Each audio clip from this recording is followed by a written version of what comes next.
What if I told you there's a lot of amazing snorkeling near Vancouver, BC? The tropics isn't the only place you have to go for that. In this adventure, I spent a day out in Point Roberts, Washington, exploring under an old pier, and I get to try out the Kospet T3 Ultra Tank 2. The following day, I head back to the White Rock Pier in White Rock, BC, also one of my favorite locals to explore in Vancouver. We find some dungeons and have a blast. If you like the video, give it a like, comment, and subscribe. Peace and love, everybody. I wasn't sure if I was going to dive today, but holy, do the conditions look awesome. Down here in Point Roberts at my buddy's cabin, I'm going to jet out from here, explore the pilings, and look around for treasure. I think I cleaned this spot up pretty good, but you never know what might have been disturbed when the storms come through. Digging up all the bottles and spoons from the sands, and if I don't see any treasure, I'll still have a fun time in the water because the conditions look awesome. Visibility like crystal clear. Yeah, I'm pretty pumped. I also get to try out this Kospet smartwatch, the T3 Ultra 2.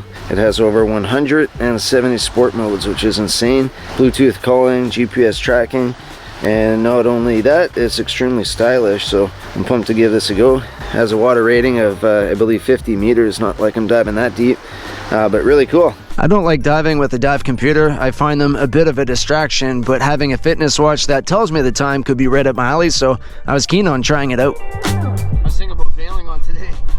I'm so happy I didn't. It was kind of misty and foggy this morning. Did not look good at all, but it's clearing up. And it's flat calm, and the viz is going to be great. Never bail on a dive.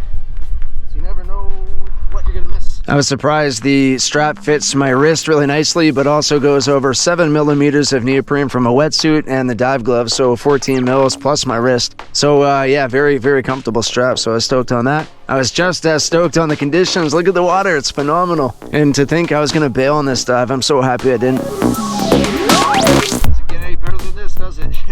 This is awesome, it's like a swimming pool. I'm pumped.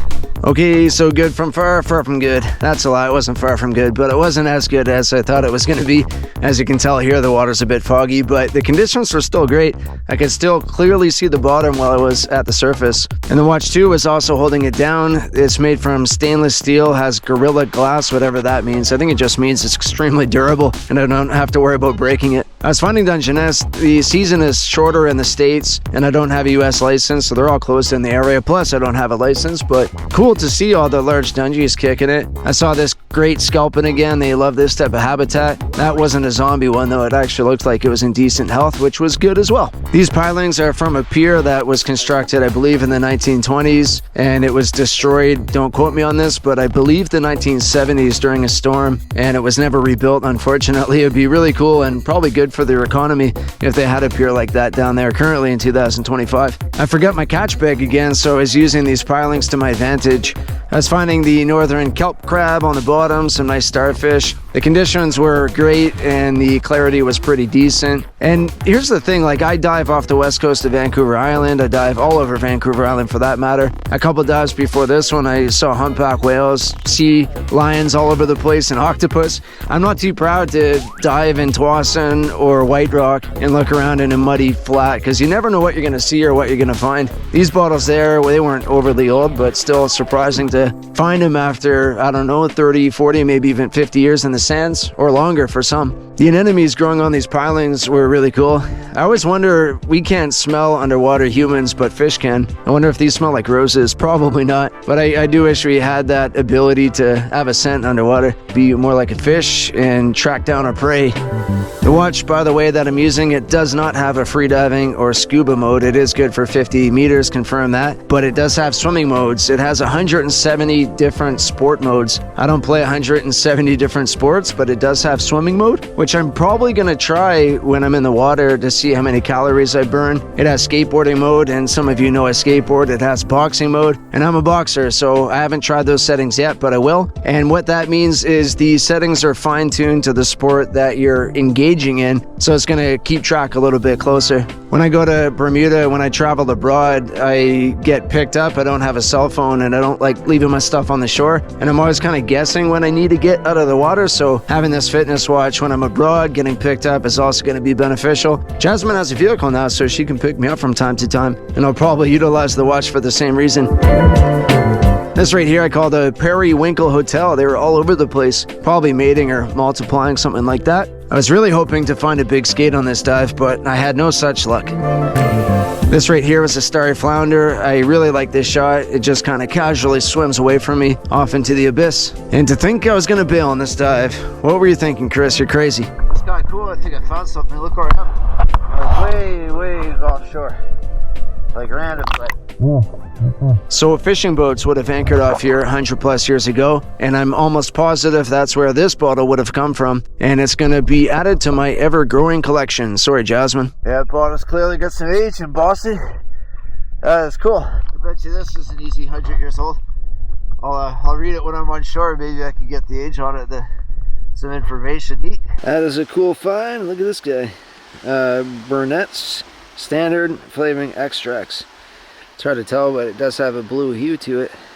I looked it up. This is probably anywhere between 1890s and 1920s in the bottle on eBay. Retails for about 21 US plus another 40 or so shipping. So apparently it's a, I don't know if it will sell for that much, but apparently it's a fairly rare bottle. Also this guy, I don't know if it's the Milk of Magnesia, I don't think so, but has some embossing covered in barnacles. Nice little blue bottle.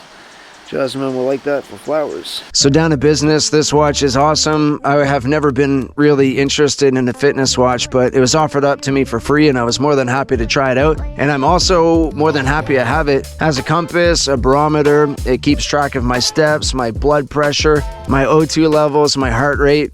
I'm 34, I'm middle age. I gotta start thinking about my long-term health, and it's easy to neglect it. So having this tool at my wrist isn't gonna be the install means, that's for sure, but it's gonna allow me to track my health more efficiently. I'm really impressed by the battery, the durability, the fact that I can use it in the water, and also the price. It's very well priced. I'm gonna leave a link in the description. If you're looking for a fitness watch and you don't wanna support Apple, which I personally don't, or any of those big companies, Kospet is a great alternative. Check it out. It's really cleared up. It's turned out to be an awesome day. That was a great time in the water. The visibility was pretty decent, not as good as I thought it would be. Bit hazy, but still workable. Saw some starry flounder, some starfish, some good-sized dungies. If the season was open and I had a US fishing license, they would have been coming home with me. Now I'm gonna do my next favorite thing, besides being in the ocean, and that is beach combing, looking around for sea glass. Such a fun pastime. Super relaxing, and it's what I enjoy doing. Some decent finds already. This right here would be a sake pottery from all the Japanese fishing boats that would have been here back in the day. Something else I just stumbled across. Look at that. Good old piece of agate. There you go. Yeah, pretty nice piece. Some good finds today. Look at this thing. That's gargantuan. Love beach combing. Found some treasures. Some of you might be wondering why I'm diving around Vancouver when I live on Vancouver Island. I commute back and forth, do a 7/7 shift. By this time, I worked 3 weeks straight. I covered for a coworker. Thanks, Clayton, for joining me on this one. This is looking good. It's cold out. You gonna do a gainer? Let's see it. This guy caught a seagull, and that's why spearfishing is way better, because we don't have to put birds through that. That's f***ing devastating. We're gonna be diving, so maybe we can, should we hurry up and maybe we can go in the water? Oh. Yeah, he's got a f***ing lure in him though. You can see it. No, you can see the lure hanging off him. Yeah, line broke. What are you eating there, birdie? Oh, he's looking at me. And they're Hawkeyes. Y'all ready for the dive? Yeah, buddy. It's nice and warm out. I'm actually really excited. Yeah, back at the White Rock Pier with Haley and Clayton. Haven't dove with Clayton in a long time. This spot's cool. We're doing a bit of a hybrid here. Bit of a day/night dive. I guess call it an evening dive. It'll work into the hours of darkness. Last time we did a night dive here, saw sailfin sculpins. Yeah, that was a little sail. Yeah. Saw a happy starfish. Call him Bob or Patrick. There we go, Patrick. And a bunch of rockfish and other cool stuff. Might look for some dungies. Maybe find that seagull that has a fishing lure hanging out of its wing. Who knows? But yeah, it's chilly, but we'll be warm enough once we're in our wetsuits. This was actually on Valentine's Day. I didn't realize that when I messaged Clayton and asked if he wanted to dive. He was with Haley, and Haley was keen for a dive too, so thanks for letting me be the third wheel. One tough thing about being a commuter, working on the mainland, going back and forth, is I miss out on Valentine's Day, on my kids' birthdays, It's pretty tough, but you know, gotta make some sacrifices to pay the bills. I must say working the week on, week off shift is pretty nice though. I don't think I could go back to the Monday to Friday grind. This spot is pretty public, so I don't like leaving my belongings on the dock, so I can just swim them right over to the rock pile. I was diving down and finding Dungeness crab. Unfortunately, they were a bit small, but we were keeping an eye out for them. Clayton had some people on shore ask if they could free their crab trap up, so we did some good. They were appreciative.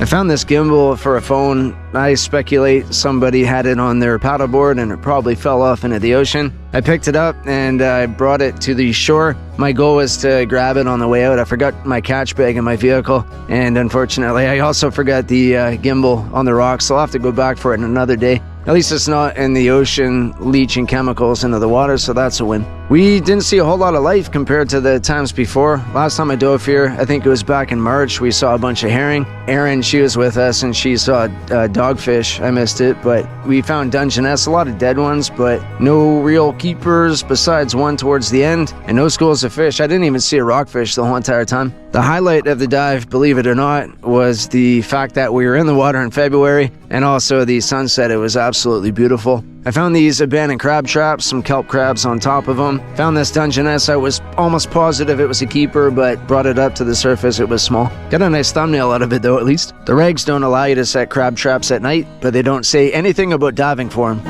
It's not very lively here tonight. Not many fish. Seen some smaller crabs. A lot of dead crab. But that doesn't do us any favors. So we're just gonna go swim out of the dock and then probably call it a night. We'll shoot swim after work. And February. This fish right here is called a great scalpin, but I also call them zombie fish. They're always blind, and that one had some legions on it. It's kind of gross looking. Not sure what this was. It was by the dock. Looks like an old structure that was just tossed into the ocean. We did find this one keeper though. I told you I'd find one. It was paired up with a female. I didn't want to break them apart until we confirmed it was at 6.5 inches. So just above that, and Clayton brought it home for dinner. Thanks again, Haley and Clayton, for allowing me to be the third wheel on Valentine's Day. We went out for Indian after that. It was a good day.